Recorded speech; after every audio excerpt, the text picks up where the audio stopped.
الحمد لله رب العالمين والصلاة والسلام على رسوله الأمين اما بعد. یورور محترم د شکون په باره کې تپوس کړی دی چې آیا د شکون غوښه خوړل حلال دي او که حرام دي. په عربی کې شکون ته قنفذ ویلی کیږي، په فارسی ژبه کې ورته خارپشت وایي، په اردو کې ورته سیح وایي، پښتانه ورته شکون وایي چې دا یو حیوان دی. په دې کې اختلاف دی د علماو په مابین کې. امام ابو حنیفه رحمه الله او امام احمد بن حنبل رحمه الله فرمایي چې د دې غوښه خوړل جایز نه دي.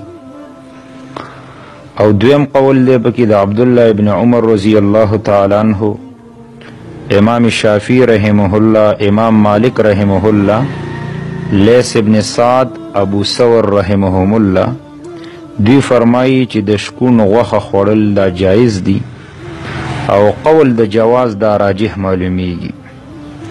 په دغه باندې خو یو دلیل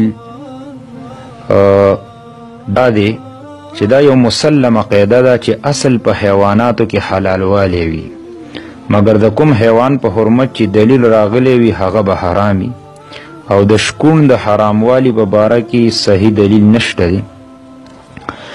کوم علما چې وایي چې د شکون غوښه خوړل دا جایز نه دي، هغوی ورله دا حدیث ذکر کوي چې ابو داود شریف روایت دی چې رسول الله صلی الله علیه وسلم په خوا کې د شکون ذکر وشو.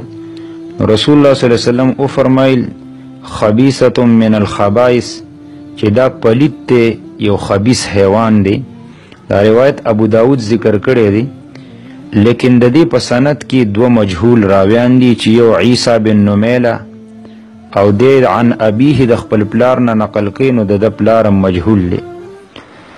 دی وجنا امام بهقی رحم الله فرمایلی دی لم یرد فی تحریم القنفذ حدیث صحیح، وی د شکون د حرمت په باره کې صحیح حدیث دا نه دی وارد. شیخ البانی رحم الله فارواء الغلیل جل 8 صفحه 144 کې د دې حدیث په سند باندې بحث کړی دی. او دویم کوم اثر د امام مجاهد رحم الله نه چې نقل لی چې هغه به د شکون غوښه مکروهه ګڼله. ابن ابي شیبه جل 5 صفحه 571 کې نقل لی، نو د هغې په سند کې لیث راوي دی، هغه ضعیف دی، او د تابعی قول دا هوسم حجت نشي جوړی دی. او صاحب د مغنی ابن قدامه چې دا حنبلی مسلکی دی، هغه د حرمت دوه وجې ولا ذکر کړي دي، خو دواړه وجې صحیح نه دي، دلیل نه جوړیږي. یو وجې دا ذکر کړي چې لانه یشبه المحرمات، وای دا د محرمات او حیوانات سره مشابهت لري. دویمه وجې دا ذکر کړي چې یاکل الحشرات، چې دا حشرات خوري، یعنی ګندګي، چینجی وغیره. دا دواړه وجې کمزوري دي، دلیل نه جوړیږي، ځکه چې بیا خو چرګان وغیره چې څومره دي په ډیرانونو باندې ګرځي، چې بیا هغه هم حرام وي. نو صحیح خبره دا ده چې شکون غوښه دا جایز ده، که څوک یې خوري نو بالکل استعمالولی شي.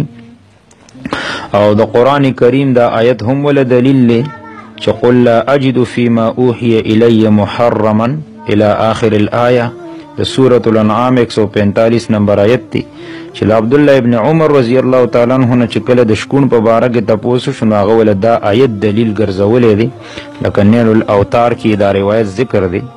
نو د شکون غوښه خوړل د هغې استعمالول دا بالکل جایز دی، په حرمت باندې صحیح دلیل نشته دی. مزید وضاحت دپاره نیل الاوتار د غرنګ حیات الحیوان د علامه دمیری رحم الله او فتاوى الدین الخالص د فضیلت الشیخ امین الله البشاوری حفظه الله ته رجوع کوي.